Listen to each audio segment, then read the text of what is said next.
Selamat malam. Saya cek suara terlebih dahulu ya. Apakah suaranya aman? Boleh dikasih informasi apakah suara saya sudah aman?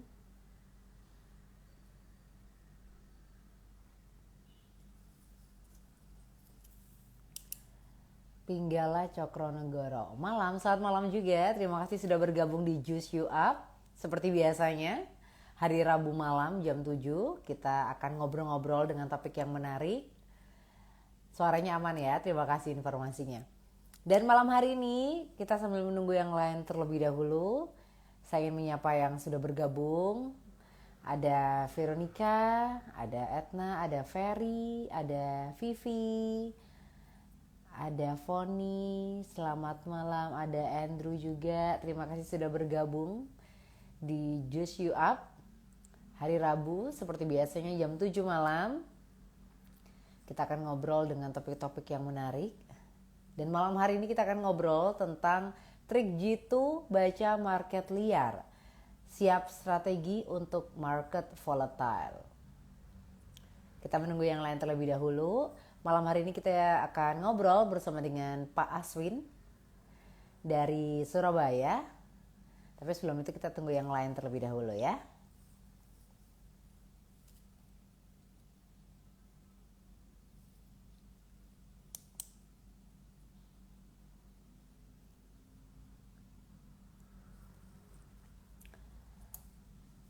Selamat malam untuk yang baru bergabung. Selamat datang di Juice You Up. Dan malam hari ini kita akan ngobrol tentang trik jitu baca market liar. Siap strategi untuk market volatile. Dan untuk malam hari ini kita akan membahas, karena akhir-akhir ini marketnya sedang volatile, lagi naik turun juga. Mungkin bahkan lebih banyak sideways-nya. Jadi itu sebuah tantangan juga untuk para trader dan juga para investor. Oleh karena itu kita akan membahas malam hari ini gimana sih strateginya dan faktor-faktor apa yang bisa membantu para trader dalam decision making, dalam memutuskan sebuah keputusan, dan juga gimana sih trik tradingnya dalam market yang sedang volatile ini. Itu dia yang akan kita bahas malam hari ini. Kalau gitu langsung aja ya, saya akan mengundang Pak Aswin untuk bisa bergabung.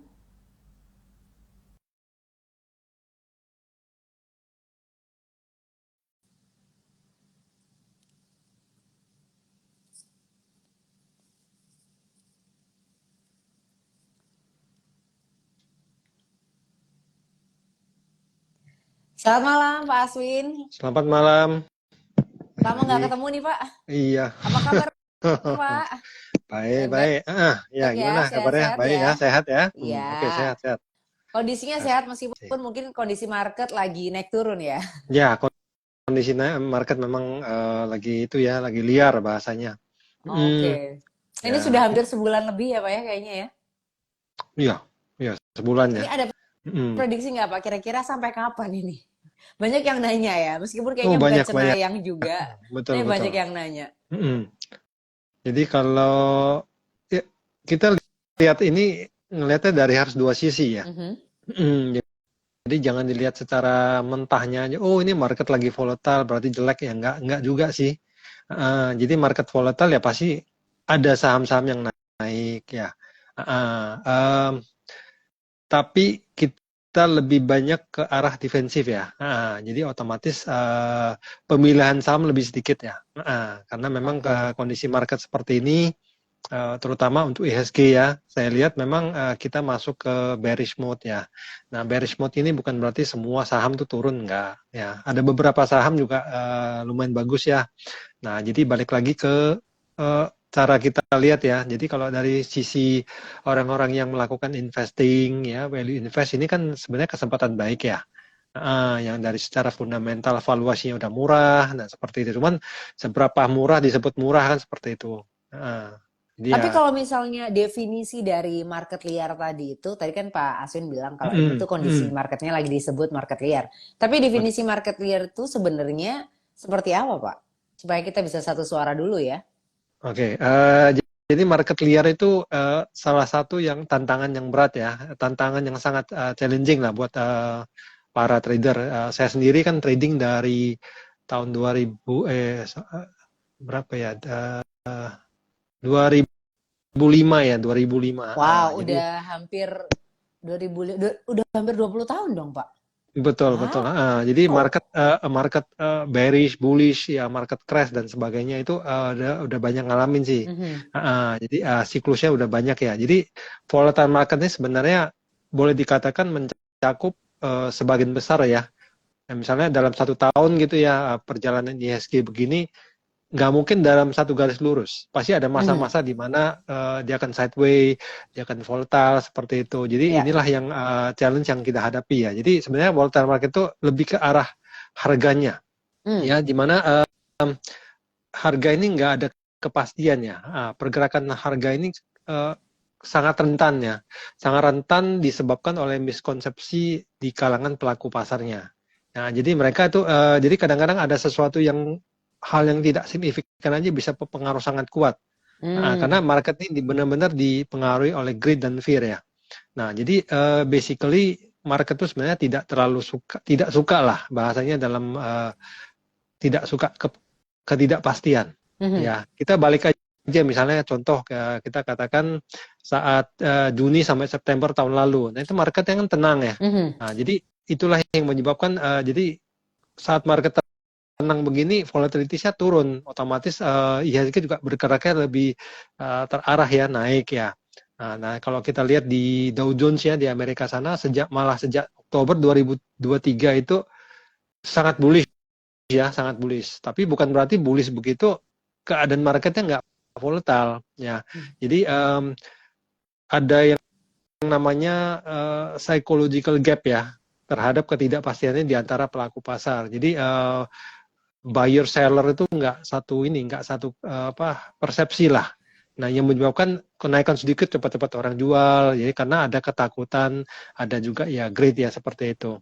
Jadi kondisi market ini ya sangat sulit ya untuk memprediksi harga, membaca arah itu ya. Jadi kadang-kadang kita udah melakukan analisa secara teknikal udah bagus kok habis gini turun ya. Nah, baik secara ataupun secara fundamental karena contoh kan lah ya kita bicara saham-saham big banks gitu ya. Ini kan valuasinya udah murah banyak yang beli dan ternyata malah turun lagi. Nah, inilah yang kita sebut ya harus ada strategi tertentu. Faktor-faktor apa kita masih tahu nanti kita bahas Oke. seperti itu. Jadi Hmm, yang disebut market liar itu adalah ketika antara buyer dan seller ini tidak satu persepsi gitu ya, Pak. Sehingga betul. angkanya tuh harganya tuh naik turunnya cukup drastis dan juga ada sensitivitas tertentu gitu ya. Yes, betul. Tapi dengan Hmm. kondisi yang sekarang, yang market yang ada sekarang ini seberapa liar, Pak? Apakah ini tuh emang sudah pernah terjadi atau memang ini sebuah siklus ataukah ini sebuah new normal yang baru dan akan terjadi sementara aja atau seperti apa? Seberapa liar sebenarnya marketnya itu sekarang? Saya boleh katakan kalau di antara 1 sampai 10 gitu ya, boleh saya katakan 7,5 Oh, lah. oke, cukup Ya, tinggi ya. cukup tinggi ya. Karena kondisi IHSG kita ya termasuk cukup ini ya, relatif tuh strong bearish ya. Mhm. Jadi banyak hal yang faktor yang bisa mempengaruhi. Jadi kelihatan market tuh cenderung pesimis. Hmm. Pesimis. Jadi kalau saya misalnya pegang sebuah saham, saya kondisinya pesimis, saya nggak akan hold itu lama. Jadi begitu ada profit cepat-cepat saya akan realisasi karena ketakutan saya market akan berubah arah. Memang kondisi sekarang tuh seperti ini. Jadi dari IHSG dari puncaknya September 2024 ya, kita lihat indeks itu udah mengarah ke down, walaupun down gitu kan sempat ada rebound kecil seperti itu. Ya, jadi kalau kita balik lagi lihat pola ini ya, kalau kita bicara September 2022 sampai Maret 2023 itu polanya lebih kurang sama. Ya, jadi kita nggak bisa sebut ini sebagai new normal. Jadi kalau dari persepsi saya uh, dalam pergerakan saham atau indeks itu yang ada itu namanya pola yang berulang. Jadi bukan new normal. Jadi yang pasti ini bukan disebabkan oleh ya itu ya tagar kabur aja dulu gitu nggak ada seperti itu. Nah, jadi new normal itu contohnya seperti kondisi sekarang lah, seperti di Amerika. Ya, di Amerika kan presidennya itu ya suka ini ya, suka Kontroversi ya. ya kontroversi. Nah, itu new normal gitu loh. Nah, kita harus hadapi seperti itu. Nggak mungkin kita maksudnya dalam 4 tahun, 5 tahun, 4 tahun ke depan dalam kondisi seperti itu kita nggak trading, ya nggak seperti itulah. Oke, jadi memang kondisi pasarnya sekarang kalau tadi Pak Aswin menilai dari angka 1 sampai 10 ini kondisinya sedang 7,5 gitu ya. Jadi Tuh. tantangannya apa nih Pak? Tantangan terbesarnya dalam kondisi market yang sedang volatile ini? Oke, di saya mungkin memberikan 4 atau 5 ya tantangan. Yang pertama trade risk. Jadi resiko kerugian. Karena Mm-mm. perubahan harga yang relatif cepat ya, relatif berubah dengan cepat ya. Nah, biasanya kalau misalnya kita masuk ya bisa terjadi penurunan drastis lah dan tidak terkontrol. Itu satu. Resiko apa Lalu tadi Pak? Maaf. trade Yang pertama, trade trade risk. Trade risk. risk. Jadi probabilitas kita untuk benar itu lebih kecil otomatis. Oke. Jadi strategi ini kita harus rubah. Mm-mm. Jadi kalau biasanya mungkin kita trend trading, mungkin time frame-nya kita harus lebih kecil ya. Nanti kita bahas di strateginya. Oke, itu Oke. yang pertama trade risk. Terus yang kedua itu kesulitan membaca arah pasar. Oke. Ya, karena kondisi sekarang pasar itu banyak noise ya, yang kita sebut market noise. Ya, lalu dipenuhi oleh false breakout. Ya, kita punya sistem kita udah pernah di backtest selama berapa tahun tuh lumayan bagus ya, akurasi sekian persen ya. Nah, banyak akan terjadi false breakout. Ya, jadi contoh misalnya kalau di technical itu kita sebut contoh break resistance atau break support ya. Kadang-kadang dengan cepat bisa balik arah.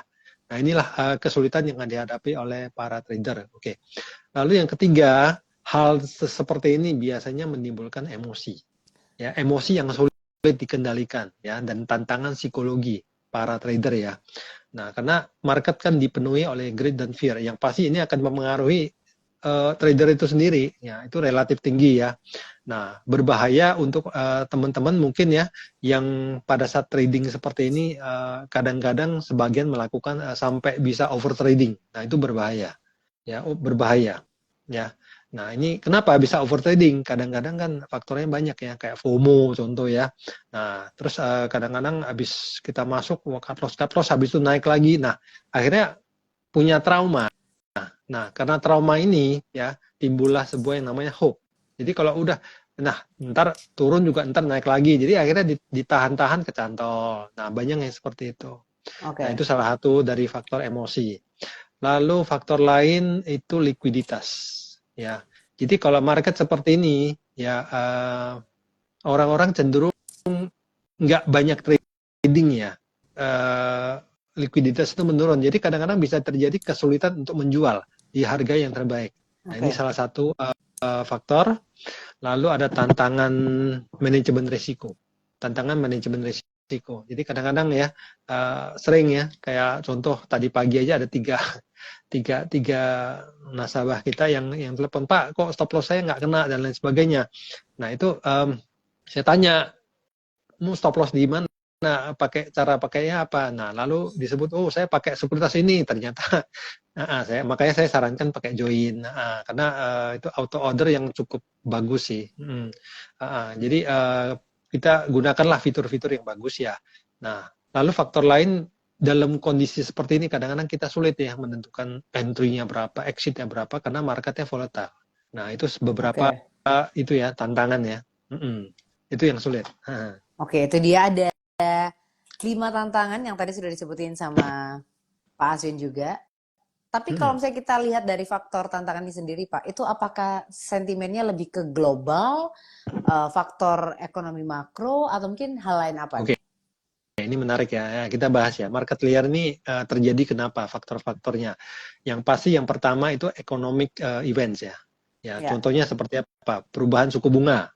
Ya, kita ya. lihat ya kan terakhir kan berapa bulan lalu kan BI kan, ya kan ada perubahan suku bunga dan lain sebagainya, wah langsung rame gitu ya. Nah, terus perubahan suku bunga, the Fed biasanya kan begitu ya. Lah, lalu ada yang namanya data inflasi, contoh-contoh seperti data inflasi, pengangguran ya, pertumbuhan GDP turun. Nah, itu langsung market bisa volatile. Nah, itu salah satunya yang kita sebut economic events ya, event-event ekonomi. Lalu ada yang namanya event geopolitik ya, seperti yang sekarang ya, krisis politik, perang lah, konflik ya. Iya. Nah, ini kadang-kadang juga bisa karena election ya atau pemilu ya, perubahan rezim ya, perubahan pemerintahan ya, apalagi sekarang ya yang lagi rame ya, ya Trump, wah katanya trade war, perang tarif dan lain sebagainya, itu kan menimbulkan ketidakpastian. Nah, inilah yang menyebabkan kenapa ya, market sekarang begitu begitu volatile. Oke. Oke. Lalu yang ketiga itu biasanya volatile bisa karena berita internal perusahaan ya. Hmm. Contoh laporan earningnya ya, bagus jelek, apalagi Amerika ya contoh seperti itu ya. Nah, di Indonesia aja kadang-kadang ini sangat sangat signifikan ya. Nah, ini yang kadang-kadang sebenarnya kita contohkan lah kayak kayak BBRI itu walaupun earningnya bagus ya, nah tetap marketnya nggak bagus kan. Nah, itu ada faktor-faktor lain ya. Nah, lalu ada berita akuisisi, contoh ya, berita kayak merger ya, dan yang belakangan lagi itu ya, lagi trending ya, backdoor listing. Wah, nah itu, jadi itu kadang-kadang bisa menimbulkan volatilitas ya. Nah, jadi kadang-kadang juga perubahan manajemen, CEO dan lain sebagainya kena kasus. Nah, itu bisa hal-hal semacam itu. Lalu yang menurut saya terakhir itu market sentiment ya. Ya, itu greed yang bisa menimbulkan greed dan fear. Ya, nah terutama market Indonesia kan sebenarnya pengaruh fund besar, fund asing gitu ya, itu kan sangat kuat. Jadi ada outflow begitu ya, nah otomatis kan langsung marketnya itu bergejolak sekali gitu. Jadi wah, kelihatan outflow, semua orang juga fear ya, jadi pada nimpuk-nimpuk seperti itu. Nah, jadi di Indonesia ya bahasanya banyak yang namanya herd mentality lah ya. Jadi harapan saya ke depan ya asing keluar ya udahlah nggak apa-apa lah, lokal domestik kita masuk yuk. Jadi kita harus inilah pegang kendali lah bahasa seperti itu. Nah, inilah faktor-faktornya ya. Oh, jadi memang faktornya banyak juga ya, Pak. Bukan dari satu faktor aja, tapi dari berbagai macam faktor juga ya. Dari internal juga Banyak, eksternal ya. betul betul. Dari apa makro juga bisa Oke. seperti Tadi itu. Pak Asin juga bilang bahwa sebenarnya kalau misalnya market lagi volatile ini jangan cuma dilihat dari satu sisi aja, karena in one coin there is two side, ada dua sisi gitu ya. Dan kalau tadi kita ngeliat dari sisi tantangannya, sekarang kita lihat dari sisi peluangnya. Dengan kondisi market yang volatile seperti ini, sisi peluangnya apa nih Pak?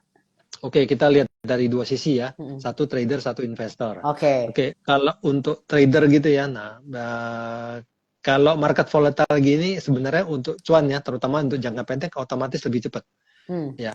Karena pergerakan cepat kan, udah turun ya, bahasanya udah sangat oversold ya. Ya, tiba-tiba ada perubahan sedikit ya, itu bisa naiknya cepat gitu. Nah, jadi untuk kesempatan fast profit ya, terutama untuk trading-trading yang rentang pendek itu otomatis bisa lebih cepat ya. Nah, ini baik buat para scalper atau day trader, itu satu.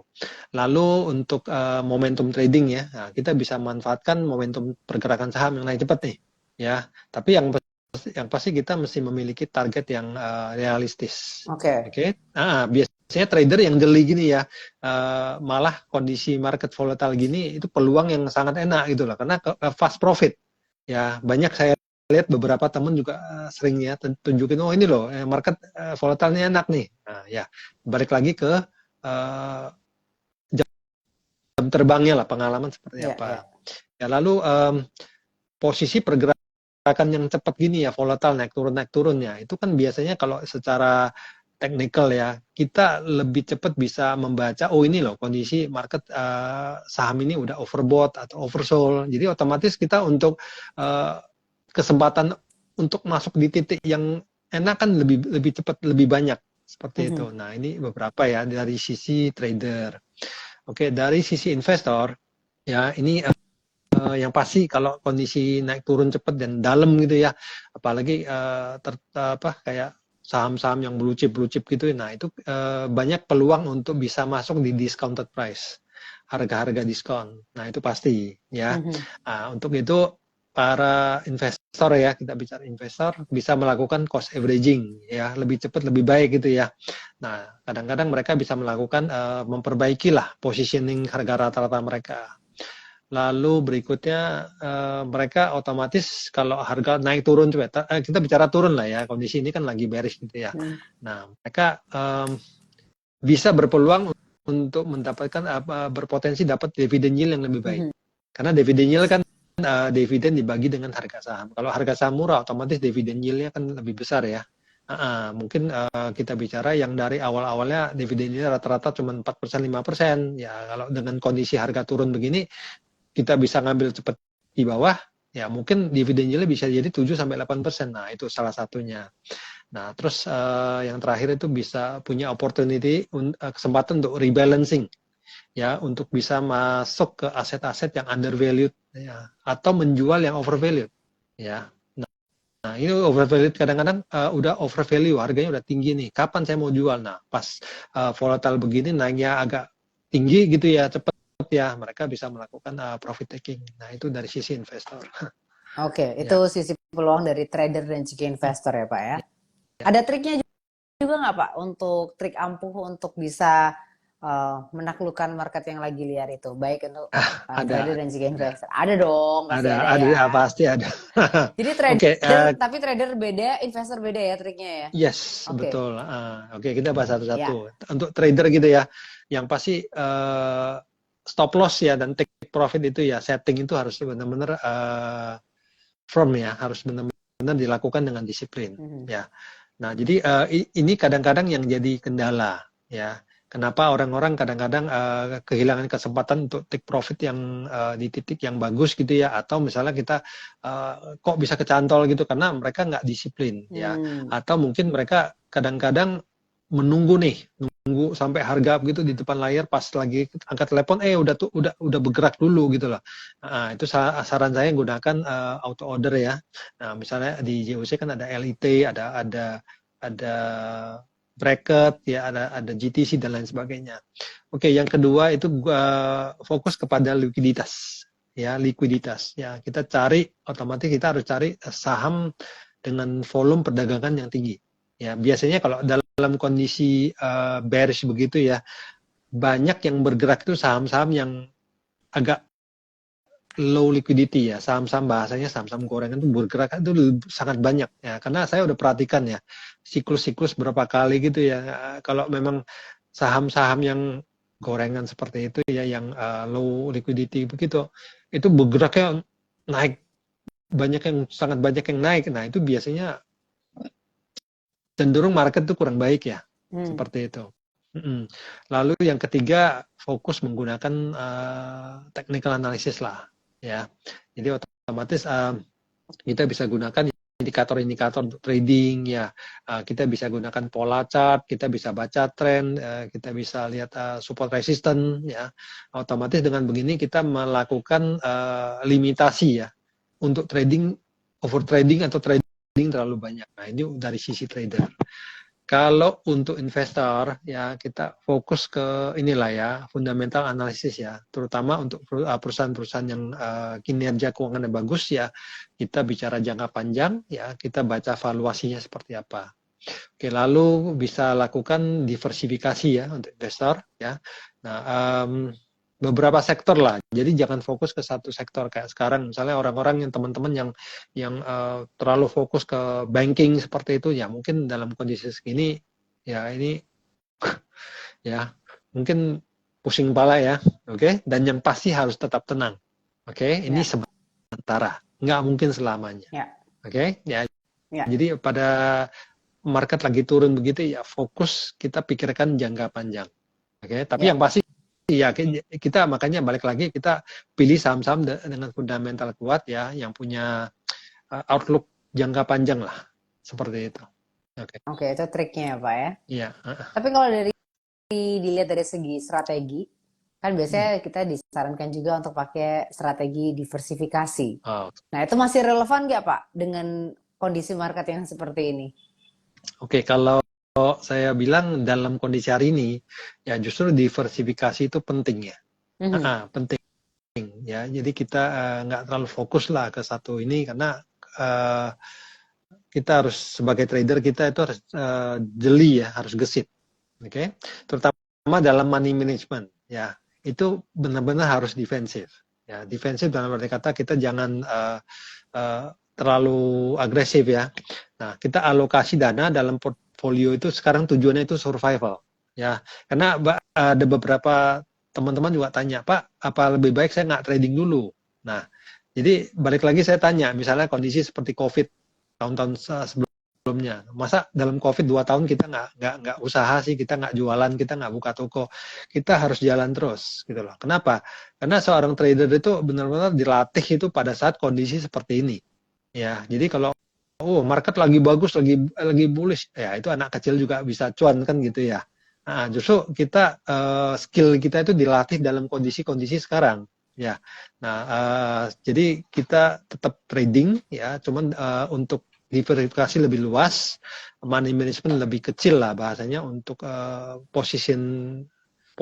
posisinya ya, sambil menunggu keadaan menjadi kondusif lagi. Ya, dan kalau ada kesempatan memang kalau murah valuasinya ya udah lakukan diversifikasi lebih baik seperti itu. Oke. Atau mungkin ada strategi alokasi dana yang lain Pak yang mungkin lebih smart gitu selain strategi diversifikasi? Ya itu kita boleh lakukan position sizing. Ya, jadi misalnya contoh kita misalnya dalam satu posisi kita masuk ke dalam satu porsi ya, kita money management kita dalam satu porsi misalnya 10 juta lah. Nah, kita boleh split. Contoh misalnya kita masuk dulu 3, habis itu 3, habis itu 4 seperti itu. Ya, kalau memang salah ya paling salah kita 30%-nya seperti itu. Ya, tapi kalau benar ya kita bisa melakukan averaging lagi, averaging up, ya kan. Nah, tapi ya bahasanya gini, kita jangan dipengaruhi oleh greed dan fear. Kita lihat dulu kondisi market kalau memang lagi beres gitu ya kita sesuaikan. Ya jangan cuma kita iming-iming pikiran wah mau kaya raya dalam kondisi begini ya relatif sulit ya. Nah, jadi kita harus benar-benar jeli lah seperti itu. Oke, ini saya kasih kesempatan juga buat teman-teman semuanya yang mau nanya, boleh langsung aja tulis pertanyaan di kolom pertanyaan atau di kolom komentar. Nanti kita akan bahas sama Pak Aswin. Tapi sebelum itu saya mau nanya juga nih Pak, itu kan tadi kita udah dapat triknya, udah dapat strateginya. Tapi kalau dari cara atau gaya dari trading dan juga investingnya itu apakah ada gaya trading atau gaya investasi yang mungkin lebih cocok ya dengan market yang sedang volatile ini? Yang pastinya minim resiko juga gitu. Mungkin scalping atau mungkin day trading atau mungkin swing atau mungkin long term investing atau seperti apa nih dari gayanya yang akan bisa disesuaikan dan minim resiko di kondisi market yang sedang volatile ini? Sebenarnya dua-duanya bisa ya. Jadi kita bicara untuk trader ya. Untuk trader saran saya seperti yang tadi saya sharing ya. Untuk trend trading itu relatif sulit karena kalau saya perhatikan ya di watchlist saya sendiri itu untuk saham-saham yang uptrend ya kita kalau bicara trend trading kita harus mencari saham-saham yang relatif secara fundamental bagus ya. Kalau saya biasa kalau masuk sebuah saham pasti pilihan saya at least fundamentalnya oke lah ya, nggak jelek-jelek banget ya, tapi yang masih uptrend gitu dalam kondisi hari ini agak sulit ya. Nah di sini saya cuma bisa melihat contoh uptrend gitu ya kayak Japa, BESS, Cyber, MTEK ya, Pan Air, Petro sama SCMA. Nah itu beberapa nggak banyak gitu loh. Jadi otomatis kita untuk trend trading lebih challenging ya. Jadi saran saya lebih ke arah scalping, day trading atau swing pendek ya. Nah trading dengan time frame pendek stop loss kita benar-benar harus dijaga lebih ketat ya. Lebih ketat bukan berarti kita pasang stop loss kecil-kecil, enggak.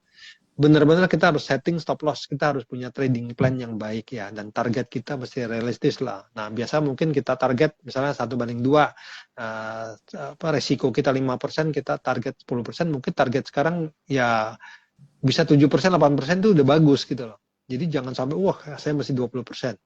Nah lalu yang teman-teman yang sering melakukan trend trading, saya udah beli, saya taruh gitu ya. Nah, saran saya lebih baik switching lah ya ke time frame lebih pendek. Switching bukan berarti kita duduk depan layar gitu, enggak.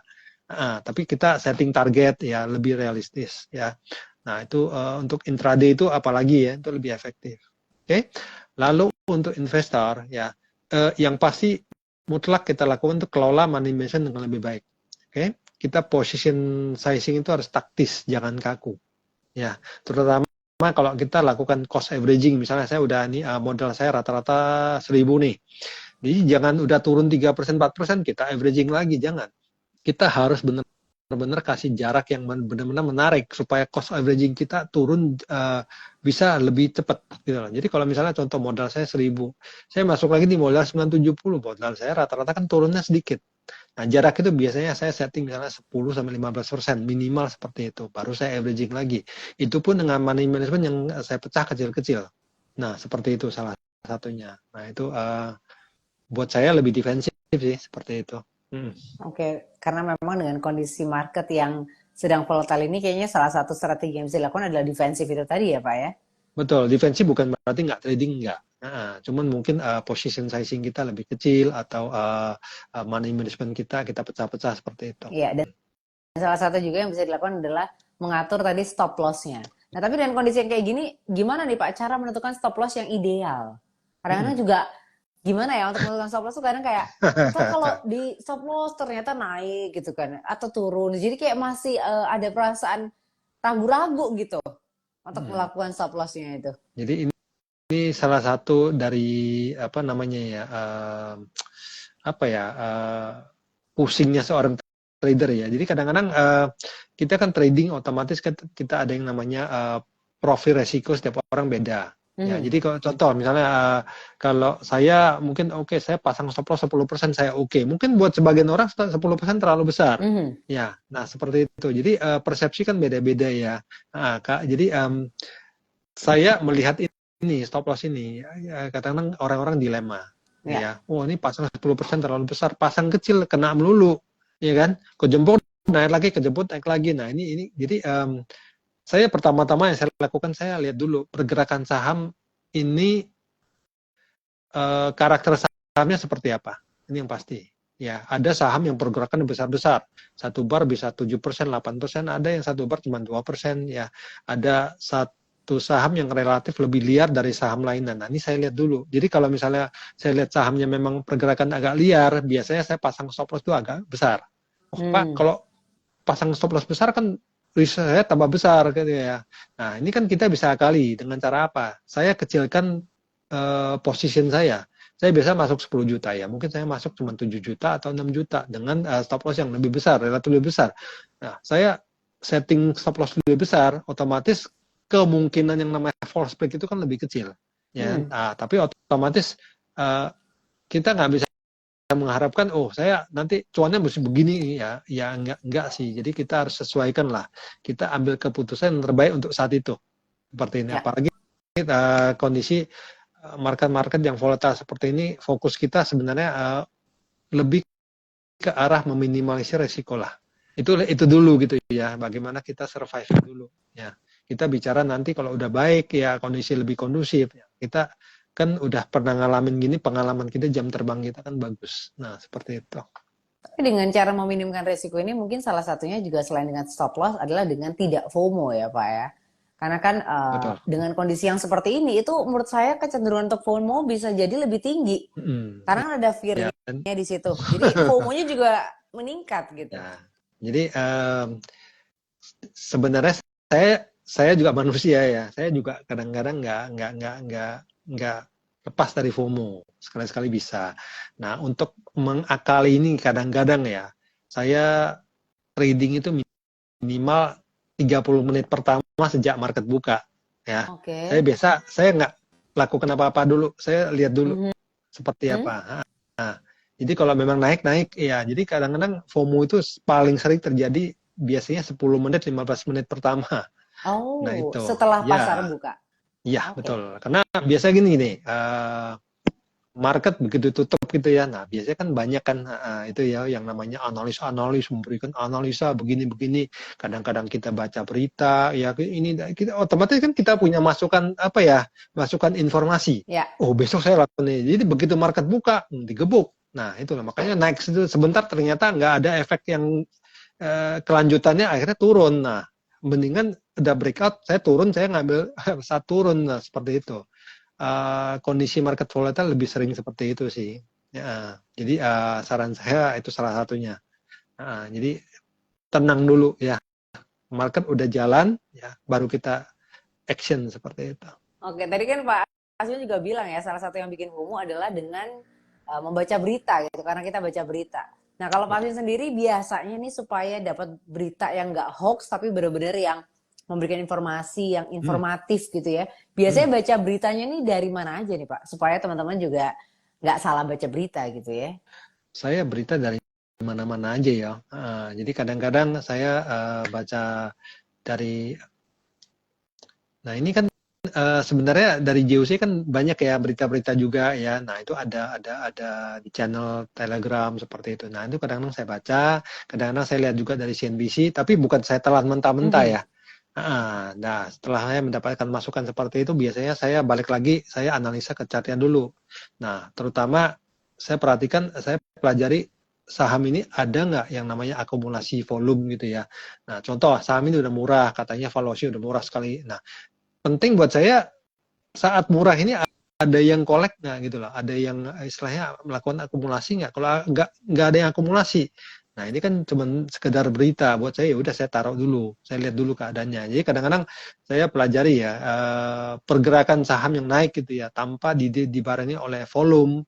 Nah biasanya kenaikannya itu nggak sustainable. Nah seperti itu. Jadi kita masing-masing harus punya satu satu teori ya seperti itu. Jadi saya mengatakan begini bukan berarti semua trader itu sama.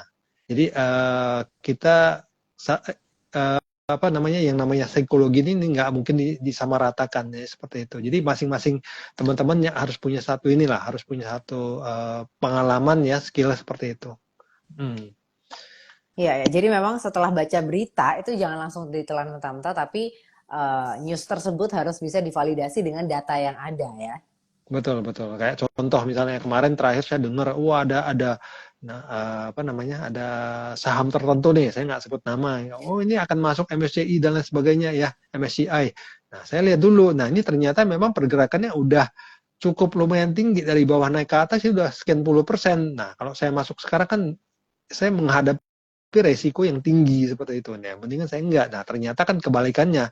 Ternyata nggak masuk, akhirnya rontok seperti itu. Nah, ini kadang-kadang kita harus bahasanya kita jangan gunakan impuls lah. Hmm. Ya, jadi ini kan, nah ini kan sekedar rumor, ya kan belum tentu. Nah, seperti itu. Tapi Hmm. kadang-kadang butuh rumor, Pak. Butuh bumbu-bumbu biar ada drama Betul. serunya ya.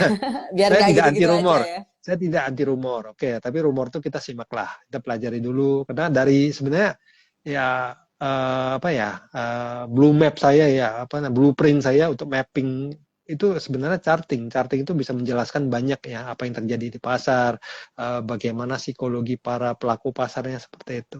Mm-mm.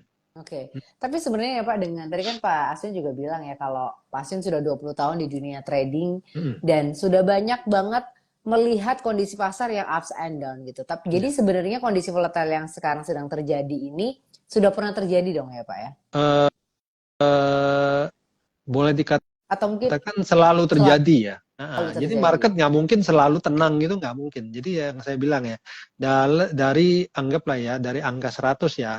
Nah, hari-hari volatile itu mungkin 50 sampai 60. Jadi yang benar-benar Hmm. trending itu ya, tenang-tenang ya, semua searah itu ya paling 40%. Hmm. Nah, tapi bukan berarti yang 60% itu semuanya akan posisinya akan bearish atau jelek atau apa merugi itu enggak ya. Jadi market nggak mungkin selamanya itu akan tenang. Jadi kita harus live with that gitu ya. Kita harus menerima kondisinya seperti itu. Ya volatile adalah bagian dari dinamika pasar. Seperti itu. Pernah nggak Pak? Nah, Maksudnya seberapa lama sih market volatile ini pernah terjadi? Misalnya paling lama tuh setahun misalnya, atau berapa lama Pak? simpel Kalau misalnya dengan market yang aja. mirip-mirip kayak gini. Lihat aja 2 tahun lalu ya saat COVID itu kan cukup lama gitu ya. Mhm. Itu berapa bulan tuh 8 bulan 9 bulan itu termasuk lama gitu loh. Nah jadi contoh kayak dulu itu 2008 itu ya subprime mortgage itu cukup lama itu 10 bulan. Hmm. Nah, jadi seperti itu. Jadi kita nggak bisa mengharap, oh kita nggak bisa memprediksi ini berapa lama. Ya, kita harus mau nggak mau, kita harus sesuaikan diri kita dengan dinamika pasar, pelajari bagaimana kita trading pada saat volatile ini. Jadi kayak contoh lah ya, kayak contoh orang-orang yang buka toko ya. Oh ini habis Lebaran 5 bulan nih sepi nih, udah saya tutup toko ya nggak bisa gitu loh, ya kan. Nah, jadi logika bisnisnya tetap harus jalan ya, otomatis kita uh, ya analoginya gitu kita sementara ya jangan masukin barang banyak-banyak dulu, kita trading kecil-kecilan, tutup biaya dan lain sebagainya. Nah, ini seperti itu. Jadi Mm-mm. memang tetap harus dijalanin ya. Iya harus dijalanin. karena trading ini bisnis yang perlu jam terbang. Karena kondisi market kita sebut 2008, kita sebut 2012, ya 2020 sampai hari ini itu market nggak ada yang sama, gitulah. Selalu dinamis, selalu berubah. Jadi kita yang harus menyesuaikan seperti itu. Oke, ini ada satu pertanyaan yang masuk dari Ltrader79. Dia nanya, saat ini lebih baik cuan bungkus gimana, Pak? Ya, cuan bungkus gini, ada benernya ya, ada benernya, tapi balik lagi ya, kita harus benar-benar setting, kita harus punya planning lah. Ada yang namanya risk reward ratio. Jadi kalau kita misalnya kita bicara cuan bungkus, kalau cuan, nah kan ada konteks di mana kita kadang-kadang bisa cut loss, ya cut loss kecil lah ya, sebutlah kita cut loss 2%, 3%. Nah ini cuannya cuan berapa dulu? Ya kalau cuan, ya otomatis jangan buru-buru sampai misalnya kita 1:1 lah. Misalnya kita, risiko kita 3%, cuan kita juga 3%. Long term kita pasti loss. Ya, kita pasti susut. Seperti itu. Jadi kita harus punya risk reward ratio lah. Kalau biasa di saya itu 1:2 lah. Jadi kalau kita risiko 3%, ya cuan 6% lah minimal lah. Nah, seperti itu. Balik lagi pilihan sahamnya. Oke, ini untuk teman-teman semuanya yang mau nanya, boleh langsung aja ya tulis pertanyaannya di kolom pertanyaan atau di kolom komentar. Ini mungkin satu tips Pak, boleh nggak dikasih tips simple tapi powerful buat teman-teman yang mungkin sedang berjuang ya di market yang sedang volatile ini? Oke, ada beberapa ya. Saya sharing. Pertama, kita manfaatkanlah, gunakan stop loss dan take profit ya. Jadi kalau market lagi bagus, kita nggak take profit nggak apa-apa, kita biarkan, ya, bahasanya let the profit run, ya ride the trend dan lain sebagainya. Hari ini mungkin udah tidak sesuai lagi lah dengan kondisi market volatile. Jadi tetap kita tetapkan batas kerugian kita dan keuntungan kita, target kita harus setting lah ya. Kenapa? Karena kita harus tahu, oh ini profit ini bisa buat menutupi stop loss kerugian sebelumnya. Kita manfaatkanlah smart order, misalnya di JOC kan ada LIT, ada bracket order, ada GTC, trailing stop, gunakan dengan baik karena di JOC itu termasuk smart order yang cukup bagus ya dibandingkan dengan sekuritas lain ya. Lalu yang kedua, manajemen risiko ya. Jadi jangan kita menginvestasikan atau masuk ke satu posisi yang lebih daripada risiko yang kita bisa tanggung ya. Misalnya per cut loss ya, umumnya kita per cut loss 500.000 ya. Kondisi hari ini mungkin jangan 500.000 lah. Kita setting lebih kecil ya. Either position sizing-nya dikecilkan ya atau setting stop loss lebih ketat ya. Nah, mungkin sekarang 3%, 3,5%, 4% karena pergerakan liar kan seperti itu. Oke, lalu yang ketiga, tetap tenang ya. Susah tuh Pak. Tenang. Itu yang susah, tapi harus belajar. Tetap tenang ya. Kalau saya udah mumet gitu, saya tutup, saya nggak lihat lah.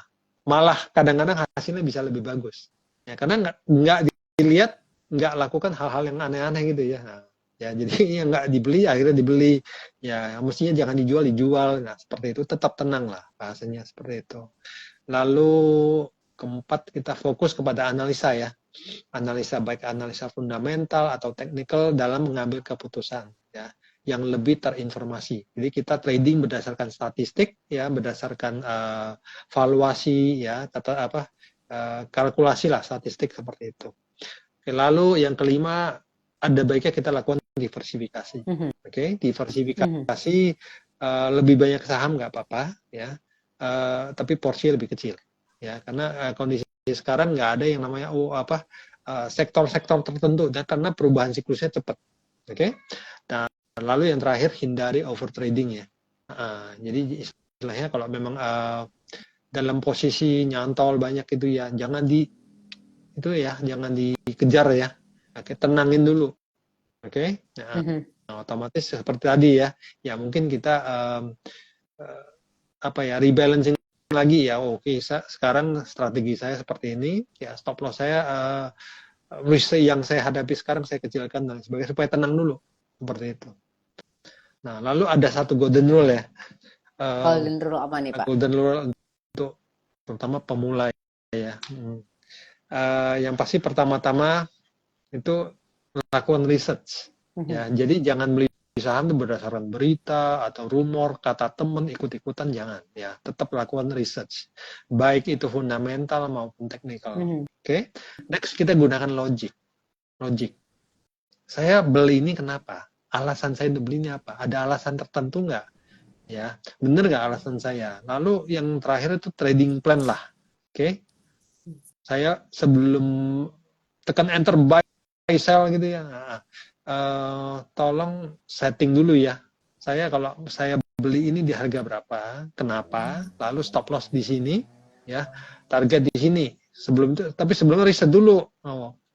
Misalnya contoh support di mana, resisten di mana. Dan yang terpenting itu adalah hindari impuls ya, atau emosi ya dalam decision making. Nah ini untuk pemula. Oke, buat teman-teman ya, semoga bisa lebih baik. Ya, oke. Terima kasih banyak Pak untuk tipsnya. Ya, sama-sama. Semoga tipsnya ini meskipun susah untuk dipraktekkan karena butuh latihan juga. Betul. Tapi semoga bisa menjadi sebuah insight buat teman-teman semua yang join malam hari ini di Just You Up. Terima kasih banyak untuk teman-teman yang sudah join. Terima kasih juga untuk Pak Aswin yang sudah memberikan gambaran, memberikan trik dan strategi gitu ya, dan tapi juga memberikan realitanya seperti apa. Jadi bukan cuman omong manis gitu ya, tapi memang melihat sebuah realita, tapi menghadapinya dengan sebuah semangat dan juga sebuah strategi gitu ya. Kita belajar bersama lah seperti itu. Betul. Ini ada yang nanya nih dari Christian Budi, metode atau rumus AVD gimana ya? AVD apa ya? AVG kali ya, averaging kali ya. Averaging atau gimana nih? Ini ada Christian Budi nih. Ini dari Pinggala, Bapak Pinggala Cokronegoro. Terima kasih Pak atas insight-nya. Oke lah ya, jadi sementara kita anggap itu averaging ya, AVG gitu ya. Nah, jadi biasanya gini, kalau saya averaging ya, averaging up atau averaging down ya, biasanya saya enggak. Tergantung ya, kalau saya averaging up, ya misalnya saya masuk 100 lot contoh ya, saya averaging up maksimalnya itu pasti 100 lot sama, nggak boleh average lebih. Down maksudnya Pak, AVD.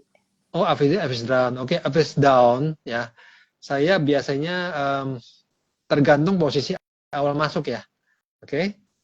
Kalau saya masuk misalnya 100 lot, saya averaging down, kalau saya mampu dan dalam range, bahasanya kalau dalam range money management yang benar ya, saya mungkin masuk minimal 100.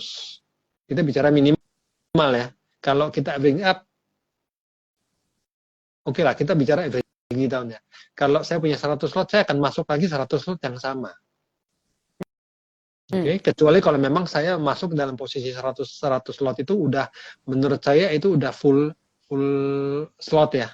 Nah, saya akan masuk ke posisi 50. Tapi masuk saya di 50 ini minimal kalau harganya udah selisih 10-15%. Jauh lebih baik. Makanya saya biasa perhatikan, oh ini support di mana. Dekat-dekat support, misalnya supportnya 20%, mendingan saya tunggu 20%. Saya akan masuk dengan slot yang sama atau lebih kecil. Tapi jangan terlalu kecil ya, karena kan tujuan kita untuk namanya cost averaging. Supaya harga modal kita bisa lebih murah, kita bisa exit dengan proteksi seperti itu. Nah ini analisa saya sih. Nah biasanya kalau udah turun lagi, misalnya 15-20% lagi, saya akan masuk lagi posisi yang sama. Seperti itu. Oke, itu metode atau rumus dari average down ya Pak ya? Betul. Jadi jaraknya jangan kecil-kecil lah. Percuma, soalnya nggak ada sia-sia. Oke, semoga bisa menjawab pertanyaan dari Christian Budi tadi. Tapi sekali lagi terima kasih untuk teman-teman yang sudah join malam hari ini. Terima kasih sekali lagi juga untuk Pak Aswin untuk waktunya, untuk sharingnya malam hari ini. Terima kasih banyak ya Pak. Iya, sama-sama. Good luck ya teman-teman semua. Good luck, Lady. Terima kasih semuanya. Selamat malam. Bye-bye. Malam.